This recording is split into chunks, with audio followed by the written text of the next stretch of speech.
ঠিক তেমনই একটা প্রশ্ন আমার কোন এক শুভাকাঙ্ক্ষী করেছেন। উনি বলেছেন, বিবাহিত মেয়ে যদি দীর্ঘদিন সেক্স বা সহবাস না করে তাহলে কি কি ক্ষতি হতে পারে? দেশের এবং প্রবাসের ভাই বোনদের প্রতি সালাম। আসসালামু আলাইকুম। আমি প্রভাষক ডাক্তার রিক্তা পারভিন, হোমিওপ্যাথি এবং আয়ুর্বেদিক চিকিৎসক। আজকে খুব গুরুত্বপূর্ণ একটা বিষয় নিয়ে আলোচনা করব। যে প্রশ্নটা বিশেষ করে প্রবাসী ভাই, প্রবাসী বোনেরা এবং প্রবাসী ভাইদের বউয়েরা করে থাকে, এবং যাদের স্বামী স্ত্রীকে রেখে দেশের ভিতরে চাকরি করে বা ব্যবসা বাণিজ্য করে কাছে আসতে পারে না, তাদের এই প্রশ্নটা বেশি থেকে থাকে।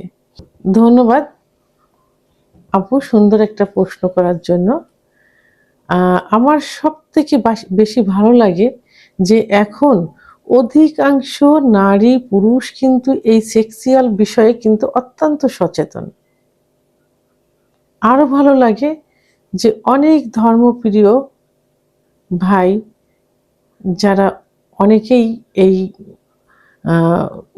বিষয়গুলো অনেক পছন্দ করে থাকেন, কারণ তাদের ভিতরে একটা আসছে যে আসলে এই পৃথিবীটা টিকে আছে কিসের মাধ্যমে? সেটা একমাত্র মাধ্যম কিন্তু যৌন মিলন।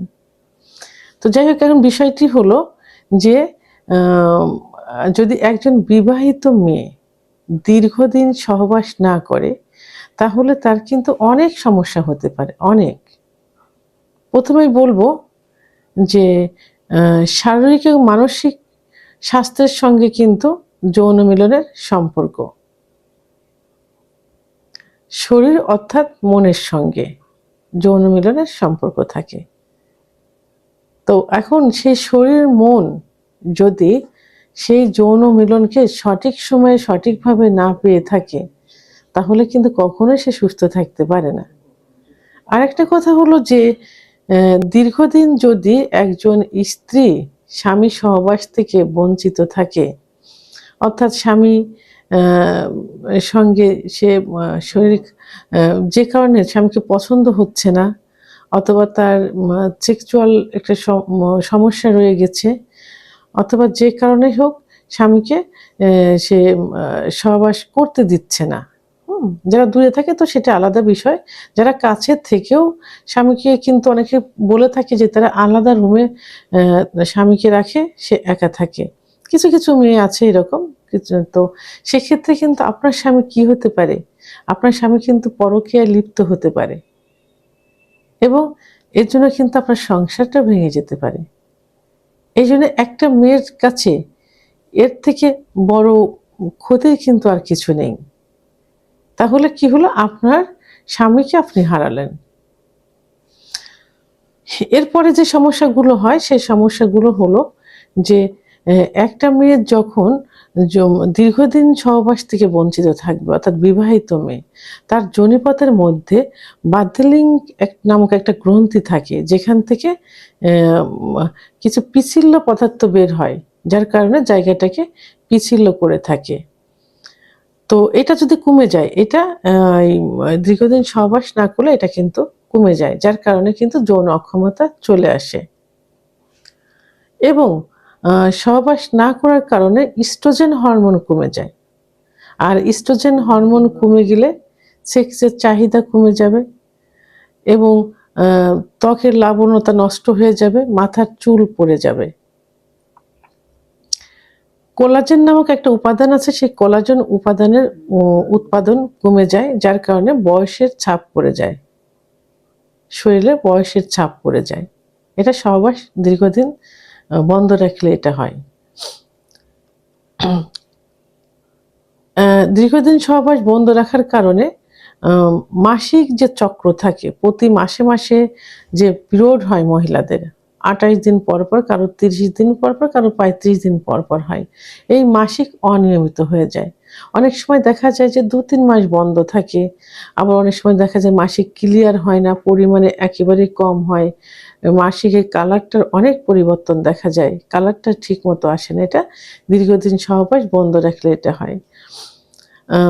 সাদা লিউকোরিয়া ভাঙতে থাকে, অর্থাৎ সহবাস না করলে সাদা লিউকোরিয়া ভাঙতে থাকে। সাদা লিউকোরিয়া ভাঙার কারণে কি হয়, স্বাস্থ্যহানি ঘটে এবং রোগা সুগা জীর্ণ শীর্ণ দেখা যায়, শরীরে লাবণ্যতা থাকে না, গিরায় গিরায় ব্যথা হয়, অনেক সমস্যা দেখা যায়। জীবনী শক্তি একদম কমে যায়, সহবাস থেকে বঞ্চিত থাকলে জীবনী শক্তি কমে যায়, যার কারণে কি হয়, বিভিন্ন রোগ শোক খুব সহজেই বাসা বাঁধতে পারে।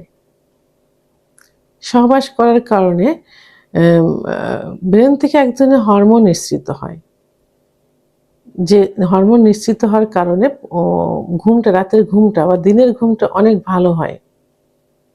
তো এই সহবাস থেকে বঞ্চিত থাকলে এই হরমোনটা নিঃসৃত হয় না, তখন কিন্তু ঘুম হয় না। ঘুম না হওয়ার কারণে মন মেজাজ সবসময় খারাপ থাকে, খিটখিটে মেজাজের হয়ে থাকে।